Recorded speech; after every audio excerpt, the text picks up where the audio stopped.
Welcome to this special edition of Bobcat Sports Talk. I'm here with JCJC Offensive Coordinator David Thornton. Coach, how are you doing?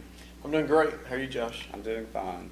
Well, last week you dropped a tough one to Hines, 24-20. You guys were leading 20-3 going into halftime. You want to just explain kind of what happened in that second half? I can try.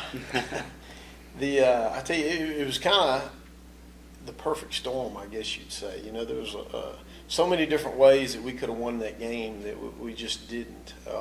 Of course, having we block a field goal and then they pick it up and drive it in the end zone. That's one thing that you hardly ever see. Mm-hmm. You know, I can think of only one other time that I've seen that in my 20-year coaching career. But, we made a lot of mistakes offensively. It was a game that was uncharacteristic for us of how we've played this year. But there were some times where we had a guy that we missed, a wide open receiver on a critical situation, a time where we should have given a ball that we threw it, and it was just one of those crazy things where the perfect storm happened, and we did everything wrong when we should have done it right. But, give Hines credit. Those guys came in with a good game plan, did a great job, and my hat's off to them. Yeah, they really did play hard, especially defensively in the second Sure. half. Stephen Swindle was 33 of 60, and that's not a very high completion percentage compared to what he's used to. Do you think he had an off game? And what did you say to him after the interception he threw at the end? Well, I think there were times we were trying so hard to make a play that we tried too hard, you don't ever tell a guy that, hey, you shouldn't have tried that. I mean, because he saw what he saw, and it's hard for me to go back and say, hey, you should have done this in this situation. He's just trying to make a play. He had a guy that had an angle that he felt like was open. He tried to stick the ball in there, and the guy made a great break on the ball and picked it off. So it's just one of those tough things that happens. Well, for the rest of the season, for the most part, you guys have been outstanding offensively. You're 6-1 right now, I believe, and you're averaging about 42 points a game. What do you think are some key factors that have contributed to that? I would say just the guys buying into what we do and believing in it, because we do a lot of fast tempo offense, and those guys really have bought into that, and it gives us some advantages, especially when we're playing against some people that are bigger and better than us. Mm-hmm. But we try to play fast and try to throw the football downfield and catch the ball as we're going downfield.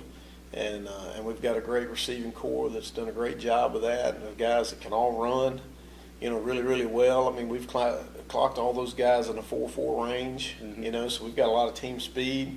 We've got, good offensive linemen up front that do a good job and pass protect really well and come off the ball when we need the runs as well, too. So, just that combination all working together and has really clicked well for us this year, and the kids done a great job. That's great. Well, like I said, you guys are 6-1 this year, and it's not like you got there by playing cupcakes. Y'all played some really good teams this year. You played Mississippi Gulf Coast, who was ranked number 1, Colin, who was ranked 4th, I believe. Sure. Why do your guys get up for big games like they do, Coach?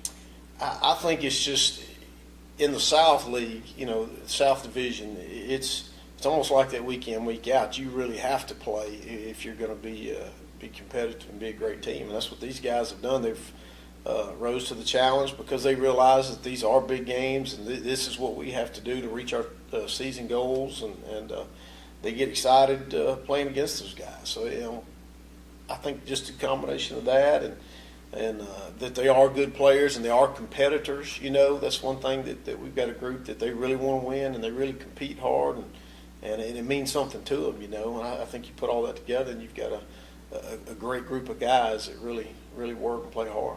Well, you guys are still in really good position to, take the South Division. You hold the tiebreaker over everybody right now. What guys are you looking to right now when you go into the playoffs to help lead your team? Who are your key guys on offense? Well, I would say, first of all, our quarterbacks.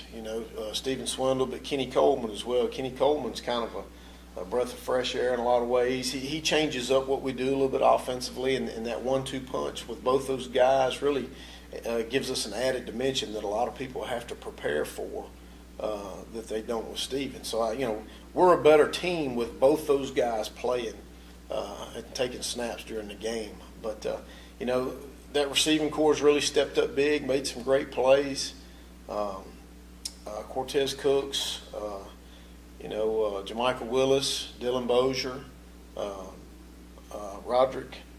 They've all done a great job. Taylor Higginson, Quay Boyd, and it just, there's times where we've played three different quarterbacks with Quay Boyd being a short yardage type guy. Yeah, kind of a change-up guy, too. That's right. He's such a big, powerful guy and a good runner, and he's got a cannon for an arm. He's one of the best athletes, I think, on our whole team, and he's done a great job in the short yardage quarterback situation. Offensive line, Jalen Beavers at the right tackle spot's kind of anchored that offensive line. He's one of our team captains, has really done a great job, and really football savvy guy that does a great job and gets people doing the right thing. Lavelle Hartfield is another guy that's up front. He's a sophomore, plays a center for us, and he's a third-year guy because he had a medical red shirt the first year, and he does a great job of communicating up front, making sure everybody understands where to go. James Anthony, the left tackle, is just a huge guy that really does a good job, and Jared Whitman, left guard, that's done a great job too. Spencer Stovall to right, because all those guys have played well, Yeah. and when you put all that together, everybody playing well and everybody meshing well and everybody buying in and believing, it just makes for the success that we've had so far this year. Well, when you watch Jones play, you know guys like Steven Swindle, Kenneth Coleman, Jermichael Willis, all your big playmakers, Ducksworth, guys like that. Is there anybody that's flying under the radar that people aren't really noticing right now? Well, I think it was Roderick Ducksworth. Mm-hmm. And then he kind of had his breakout game against Colin. I think he had 5 catches for 113 yards, which we knew that he could do it. He just being a freshman and being young, I think it took him a few games to get some experience under his belt before he really stepped up and has done well. And he's another one of those guys, we've clocked him in the 4.4 range. So he can run, he can catch, he's got all the intangibles that you'd like to have out there. So he's kind of one that's been under the radar a little bit, that's really stepped up the last few weeks and done a good job. Well, Coach, you guys have an outstanding team this year, and I wish you the best of luck. Thank you, Josh. I for the rest of appreciate the it. season. Well, that's it for this edition of Bobcat Sports Talk, and thank you for watching.